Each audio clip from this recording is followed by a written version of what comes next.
Welcome BHMS buddies. Today our session is about Thuja occidentalis, an excellent remedy prescribed by homeopaths in accordance with Materia Medica. आज हम इसके drug picture को जानेंगे। Drug picture के लिए पहले हमें उसका डिस्क्रिप्शन देना होता है। Thuja, it's full name is thuja occidentalis. Common name of Thuja is Arbor vitae, white cedar or tree of life. It belongs to family Coniferae. Source इसका प्लांट है और इसके प्रूवर हैं sir Hahnemann. Now we will start with the drug picture. First step is introduction. Thuja is the excellent efficient remedy for figworts and gonorrhea. Gonorrhea is a venereal disease और इस disease में thuja एक एफिकेसियस remedy देता है। Homeopathy में 3 मियाज्म होते हैं जिससे कोई भी डिजीज़ होता है, उस वो है सोरा, साइकोसिस एंड सिफिलिस। तो साइकोटिक डिजीज़ के लिए थूजा एक एंटीटोड का काम करता है। जो गोनोरिया होता है उसके कैरेक्टरिस्टिक मैनिफेस्टेशन होते हैं, जो वॉट्स उसमें जो आउटग्रोथ आ जाते हैं स्किन में, वो हार्ड ना होके सॉफ्ट होते हैं। अदर वॉट्स जैसे हार्ड रहते हैं, लेकिन गोनोरिया के वॉट्स जो सॉफ्ट होते हैं, ड्राई होते हैं और स्पॉन्जी होते हैं। उससे एक कॉलीफ्लावर जैसा स्मेल आता है, स्वीटिस्ट ऑर्डर। नेक्स्ट है क्लिनिकल, किस किस बीमारी में हम थूजा प्रिस्क्राइब कर सकते हैं। डिस्टेंडेड एब्डोमेन, अगर किसी कारण से एब्डोमेन में स्वेलन आ जाता है तो उस केस में हमें थूजा प्रिस्क्राइब करना चाहिए। फिर angina pectoris, middle age person में देखा जाता है कि अधिकतर उनका चेस्ट पेन होता है, जो एंजिना पेक्टोरिस भी कहा जाता है, तो उस केस में भी हम थूजा प्रिस्क्राइब कर सकते हैं। एस्थमा में, पॉलिप्स जो म्यूकस लाइनिंग होते हैं जैसे कोलोन में, रेक्टम में, तो उस जगह में टिश्यू का प्रोजेक्शन हो जाता है, प्रोजेक्शन ग्रोथ हो जाता है, तो वही पॉलिप्स होता है, तो उस केस में भी हम थूजा प्रिस्क्राइब कर सकते हैं। फिर टीथ अफेक्शन में, दांत का कोई प्रॉब्लम हो तो उसमें, फिर वॉट्स में, वूपिंग कफ में। वूपिंग कफ नॉर्मल कफ से लाउड होता है, वूफ मीन्स लाउड, इसलिए उसे वूपिंग कफ भी कहा जाता है, तो वूपिंग कफ में हम थूजा प्रिस्क्राइब कर सकते हैं। गोनोरिया के लिए तो ये एक्सलेंट रेमेडी देता ही है। फिर डायरिया में भी हम थूजा प्रिस्क्राइब कर सकते हैं।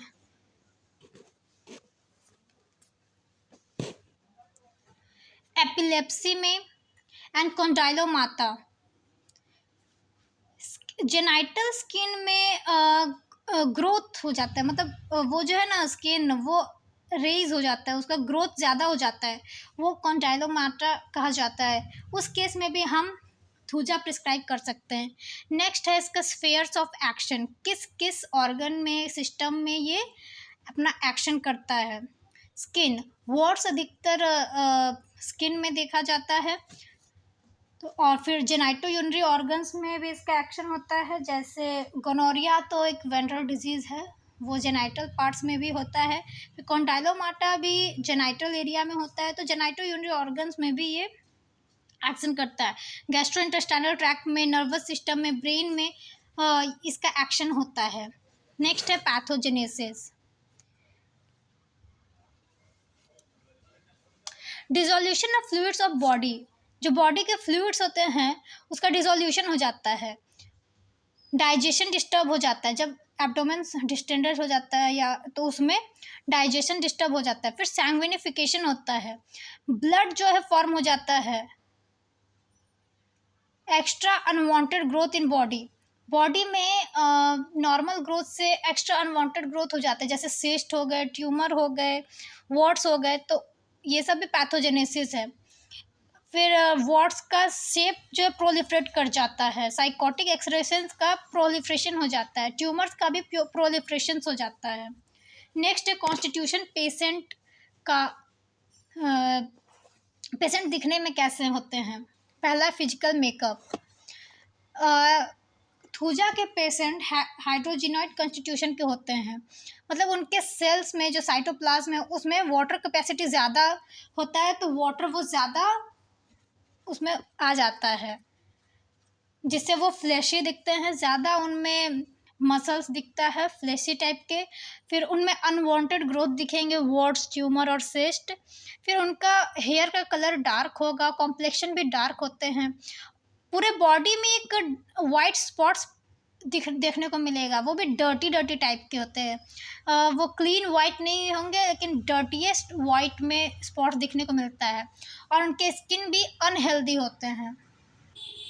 नेक्स्ट है टेम्परामेंट।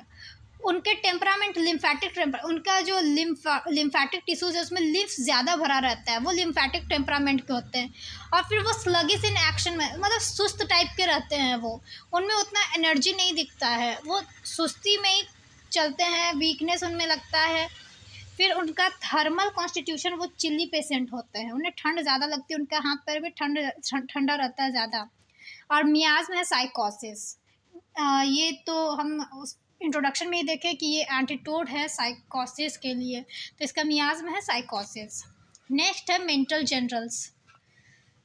थूजा पेशेंट का आइडियाज फिक्स होता है, अगर वो सोचते हैं कि ये चीज़ होना है तो मतलब वो होना ही है, वो अपना आइडियाज़ चेंज नहीं करते हैं, एक ही आइडिया पे वो फिक्स रहते हैं। और उनको ऐसा लगता है कि मेरे बगल में कोई है, कोई मुझे देख रहा है, स्ट्रेंज पर्सन मुझे ही देख रहा है। फिर उनको कभी कभी ऐसा लगता है कि उनका शरीर और आत्मा अलग अलग हो गया है, सोल बॉडी सेपरेट हो गया है। और उनको एब्डोमेन में ऐसा फील होगा कि कुछ घूम रहा है, कुछ लाइव ऑब्जेक्ट घूम रहा है उनके एब्डोमेन में। फिर उनका हेडेक रहता है, ब्रेन में भी एक्शन करता है, तो उनका हेड में बहुत ज़्यादा ही पेन होता है, जिसके उनको वैसा लगता है कि कोई पैराइटल बोन, ये साइड का बोन में, स्कल के एरिया में कोई काटी का जो नेल है वो ड्राइव कर रहा है। ये इसमें जो वुमेन है वो थोड़ी इंसेन टाइप की रहती है, और वो किसी से भी टच नहीं होना चाहती है, वो कोई उसे टच कर देगा तो वो बहुत ही चिड़चिड़ी हो जाती है। फिर उन्हें लॉस ऑफ मेमोरी, मतलब वो भूल जाते हैं बहुत चीज़ों को, थूजा के पेशेंट। उनको ऐसा भी फील होता है कि उनको कोई मारा है, और वो जो उनका बॉडी का मांस है उसको बहुत ज़्यादा ही चोट पहुंचा है, और बोन्स से मांस को अलग कर दिया गया है, ऐसा उन्हें फील होता है। मेंटल जनरेशन में ऐसा फील होता है, एक्चुअल में ऐसा नहीं है, लेकिन उन्हें ऐसा लग रहा है। और वैसा उनको ये भी लगता है कि उनका जो लिम्स है, हाथ पैर, वो ग्लास के बने हैं, और वो कोई भी उसे छुएगा या कुछ करेगा तो वो तुरंत टूट जाएगा। तो ये सब ये मेंटल जनरल्स है, मेंटल सिम्टम्स है थूजा के पेशेंट के लिए। नेक्स्ट है फिजिकल जनरल्स, जो सिम्टम्स हमें देखने को मिलते हैं। ये लेफ़्ट साइड का ड्रग है, थूजा लेफ़्ट साइडेड है, तो ये लेफ़्ट पार्ट में इसका सिम्टम्स देखने को मिलेगा, लेफ़्ट टेस्टिस, लेफ़्ट ओवरीज। जैसे कि ये जेनाइटो यूरिनरी ऑर्गन्स में इसका एक्शन होता है, तो ये लेफ़्ट साइड के ऑर्गन्स में ज़्यादा सिम्टम्स प्रोड्यूस करता है। वैक्सीन लेने के बाद ये इसका जो इफ़ेक्ट है बहुत ज़्यादा ही ख़राब हो जाता है, वर्स कंडीशन हो जाता है। जैसे वॉट्स है, फिर म्यूकोप्यूरुलेंट, पस निकलना, म्यूकस मेम्ब्रेन से पस निकलना, ये सब से जो डिस्चार्ज होता है वो बहुत ही फाउल स्मेल का, बहुत ही गंदा स्मेल का आता है। और जब ये आंख बंद करते हैं थूजा के पेशेंट, तो ऐसा उन्हें लगता है कि, ऐसा लगता नहीं, ऐसा होता भी है कि वो चक्कर आने लगता है उनको। तो ये सब फिजिकल जनरल्स है। उसके बाद फिजिकल जनरल्स में और है जो रूट्स है, दांत के पार्ट होते हैं, क्राउन, इनामल, रूट्स, पल्प। तो जो रूट्स का एरिया है वहाँ पर टूथ जो है डीके कर जाते हैं। नेक्स्ट फिजिकल जनरल्स में है कि जो अनकवर्ड पार्ट्स है बॉडी के, जहाँ पर क्लोथ्स नहीं है एक्सेप्ट द हेड पार्ट, तो वहाँ पर स्वेट बहुत देखने को मिलता है। और जो पर्सपिरेशन होता है, जो उनको पसीना आता है, वो शहद, हनी के स्मेल करता है वो। और इन्हें ज़्यादा पसीना, पर्सपिरेशन ज़्यादा होता है सोने के समय, स्लीप टाइम में थूजा के पेशेंट को ज़्यादा पसीना आता है। अब थूजा का पेशेंट क्वेश्चन को प्रिवेंट करते हैं, क्योंकि उनमें एक्सट्रीम सेंसिटिवनेस होती है। वजाइना का कांटेक्ट में आने से उन्हें सेंसिटिव फील होता है, इसलिए वो प्रिवेंट करते हैं। थूजा के पेशेंट जैसे थर्मल में चिली पेशेंट थे, तो वो जो चिल है वो स्टार्ट होता है उनके थाइस से। वैक्सीनेशन से इसका इफ़ेक्ट बैड हो जाता है, क्योंकि वो डायरिया का केस बना देता है। और डायरिया नॉर्मल नहीं है, डायरिया बहुत ही वाटरी होता है और ब्रेकफास्ट लेने के बाद ज़्यादा ही होता है। जैसे कोई पाइप से अचानक से पानी का फ्लो हो जाता है, ऐसा ही फील होता है थूजा के पेशेंट को। तो water coming out of a Bang whole, किसी बड़े पाइप से ऐसा लगता है जैसे पानी का प्रेशर आगे बढ़ गया है ज़्यादा, तो वैसा ही डायरिया थूजा पेशेंट को होता है। अब नेक्स्ट आता है एलिमेंट्स फ्रॉम, किससे इसके सिम्टम्स और वर्स हो जाते हैं, क्या चीज़ और ख़राबी करता है। Suppressed and maltreated gonorrhoea, अगर किसी को गोनोरिया है और वो ट्रीटमेंट नहीं करवाते हैं तो वो और बढ़ते जाता है, तो जिसके कारण और कंडीशन वर्स हो जाती है। उसके बाद वैक्सीनेशन, वैक्सीन लेने से इसके इफ़ेक्ट्स बहुत ख़राब हो जाते हैं, क्योंकि डायरिया का केस बन जाता है। फिर T, coffee, onion, fatty food, sweets, tobacco, ये सब चीज़ लेने से भी थूजा के पेशेंट का सिम्टम्स और वर्स हो जाता है। फिर एक्सेस सेक्सुअल केस में भी इसके कंडीशन वर्स हो जाते हैं, सिम्टम वर्स हो जाते हैं। फिर सन स्ट्रोक से भी और ज़्यादा इसका बढ़ जाता है सिम्टम। नेक्स्ट है मोडालिटीज़, क्या चीज़ से एग्रावेट होता है, क्या चीज़ से इसको रिलीफ मिलता है। एग्रावेशन मतलब कंडीशन और वर्स हो रही है। तो एट नाइट में, जैसा कि हमने देखा कि ऐसे स्वेटिंग नाइट के टाइम में हो रहा था। फिर नेक्स्ट एट नाइट में इसका कंडीशन वर्स होता है, एग्रावेट करता है, ज़्यादा ऐसा दिक्कत आता है। फिर 3 PM से 3 PM और 3 AM के टाइमिंग में थूजा के पेशेंट का एग्रेवेशन ज़्यादा बढ़ जाता है। ठंड चीज़ों से, डैम्प एयर से, फैटी चीज़ से, लिकर्स, शराब से, टोबैको तंबाकू से, फिर ब्राइट लाइट से, और बेड का जो हीट होता है उन सब चीज़ों से इनका केस और वर्स हो जाता है, एग्रावेशन और मतलब उनको और दिक्कत होने लगती है। और फिर क्या चीज़ से ये इनको आराम मिलता है, एमेलियोरेशन मतलब किस चीज़ से इन्हें रिलीफ मिलता है। तो ओपन एयर में जाने से, खुली हवा में वो जाते हैं तो इनका कंडीशन थोड़ा ठीक होने लगता है। फिर जब उन्हें, जैसे वो चिली पेशेंट, तो उन्हें वार्मथ मिलता है, गर्मी मिलता है ढकने ये कंबल से ढकने से, तो ये उन्हें आराम मिलता है। फिर वो मूवमेंट मतलब चलना फिरना करते हैं, इधर से उधर घूमते हैं, तो उन्हें रिलीफ मिलता है। फिर जैसे स्किन पे है तो वो स्क्रैचिंग करते हैं, रबिंग करते हैं, तो उनको आराम मिलता है, ऐसा लगता है कि वो मतलब उनका कंडीशन ठीक हो रहा है, रिलीफ मिल रहा है, उन्हें इम्प्रूवमेंट हो रहा है। यहाँ तक हम लोग जनरल मोडालिटीज़ तक की है। अब नेक्स्ट आता है पर्टिकुलर्स, किस बॉडी पार्ट में ये ज़्यादा इसका कंडीशन देखने को मिलता है और क्या कंडीशन देखने को मिलता है। तो थूजा पेशेंट को पर्टिकुलर्स मतलब किस बॉडी पार्ट में होते हैं, तो वो है head, eyes, ears, nose, mouth, gastrointestinal, urinary, male reproductive system, female reproductive system, skin में, लिम्स में। तो ये सब अलग अलग पर्टिकुलर्स है, हर पार्ट में अलग अलग होता है। जैसा कि देखने को मिलता है हेड में, तो हेड का केस में हमने देखा कि उसे वर्टिगो, मतलब जैसे ही वो आंख बंद करते हैं, ये सब चीज़ें हमारे बुक एलेंस की नोट्स में अच्छे से दी हुई है। जैसे कि हेड है, हेड के केस, हेड में जैसे ही आंख वो बंद करते हैं पेशेंट, तो उन्हें चक्कर आने लगता है, वर्टिगो का केस होता है। फिर हेडेक उनका होता है जैसे कि उन्हें लगता है कि कोई उनके पैराइटल बोन में नेल ड्रिल कर रहा है। फिर उनका हेयर बहुत ड्राई होता है, बहुत झड़ता है। अब बात है कि हेयर लॉस का तो और भी मेडिसिन है, जैसे फॉस्फोरस है, अर्निका है। तो ये बात आता है कि हमें किस टाइम पे थूजा प्रिस्क्राइब करना चाहिए हेयर लॉस का केस में, हेयर ड्राई का केस में। तो ये हमें देखना होगा कि पेशेंट्स के और क्या क्या सिम्टम्स हैं। तो अगर थूजा के सिम्टम्स से और सिम्टम्स पेशेंट के मैच कर रहे हैं तब हमें उस केस में थूजा प्रिस्क्राइब करना चाहिए। नहीं तो अगर अदर सिम्टम्स है जैसे अर्निका के सिम्टम्स हैं या फिर फास्फोरस के सिम्टम हैं तो उस केस में हमें उसे वही मेडिसिन प्रिस्क्राइब करना चाहिए जो सिम्टम्स देख रहे हैं। तो नेक्स्ट आता है आइज़ का केस में।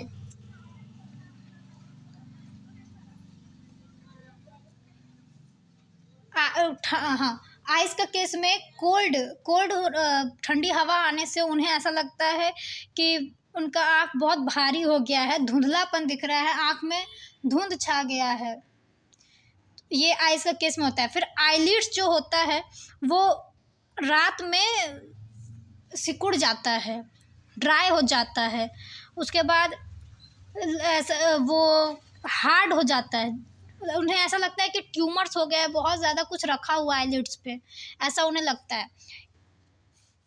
ईयर्स में आता है कि डिस्चार्ज उनका मतलब कान से जो डिस्चार्ज हो रहा है वो बहुत ही स्मेल कर रहा है। फिर पॉलिप्स हो गया है, रेड हो गया है, ऐसा उनमें देखा जाता है ईयर्स के केस में। नेक्स्ट पर्टिकुलर में आता है नोज़ के केस में उनका जो सिक्रेशन है म्यूकस है वो ग्रीन होता है, कभी कभी ब्लड और पस भी निकल आता है। ये पल्साटिला का भी एक सिम्टम है, पस निकलना, तो ये दिखा जाता है पर्टिकुलर्स में नोज़ में। माउथ के केस में जैसा हमने बताया था पहले कि टूथ डिके होता है रूट्स में। फिर टंग के जो नीचे है वहाँ पर वेरिकोज वेन्स देखने को मिलता है। वेरिकोज वेन्स के बारे में हमने एनाटॉमी में पढ़ा था और वैसा ही हमें यहाँ पर देखने को मिलता है टंग में। टी जैसे कि एलिमेंट्स में था कि ये खराबी करता है, तो टी लेने से टूथेक ज़्यादा हो जाता है। नेक्स्ट है गैस्ट्रोइंटेस्टाइनल सिस्टम, इसमें कॉन्स्टिपेशन देखने को मिलता है, पाइल्स और ज़्यादा स्वोलन रहते हैं, मतलब जो पाइल्स है वो स्वेल किए रहते हैं और उसमें बहुत पेन होता है। फिर डायरिया का तो केस बता चुके हैं, जैसे कि वो ज़्यादा वाटर कंटेंट होता है और फ्लैटस भी ज़्यादा होता है। फिर एनस पेनफुल टू टच होते हैं। एब्डोमेन में ऐसा होता है कि बहुत ज़्यादा ही स्वेल लगता है, ऐसा उन्हें लगता है कि कुछ उनके एब्डोमेन में घूम रहा है, वो लाइव चीज़ कुछ घूम रहा है एब्डोमेन में। नेक्स्ट पर्टिकुलर में आता है यूरिनरी सिस्टम, इसमें ऐसा लगता है यूरिनेट करने के बाद ऐसा सेंसेशन लगता है कि यूरेथ्रा में ट्रिकलिंग हो रहा है यूरिन का। नेक्स्ट आता है रिप्रोडक्टिव सिस्टम में गोनोरिया का केस हमने देखा, इम्पोर्टेंस, कॉन्डाइलोमाटा एंड मेनी ट्रबल्स और देखने को मिलता है। सेम फीमेल में भी गोनोरिया देखने को मिलता है। फिर क्वेश्चन को प्रिवेंट करते हैं, जैसा कि हमने पहले बताया कि उनके वजाइना में बहुत सेंसिटिवनेस लगता है, तो वो क्वेश्चन को प्रिवेंट करते हैं। नेक्स्ट आता है एक्सट्रीमिटीज़ में, उनके लिम्स को ऐसा उनको फील होता है कि वो ग्लास का बना, वो इजीली ब्रेक हो जाएगा। स्किन बहुत ही डर्टी होते हैं, अनहेल्दी स्किन होते हैं, और फिर स्किन में वॉट्स होते हैं। नेल्स जो उनके हैं वो बहुत जल्दी टूट जाते हैं, वो सही शेप के भी नहीं होते, डिफॉर्म उसमें देखने को मिलता है।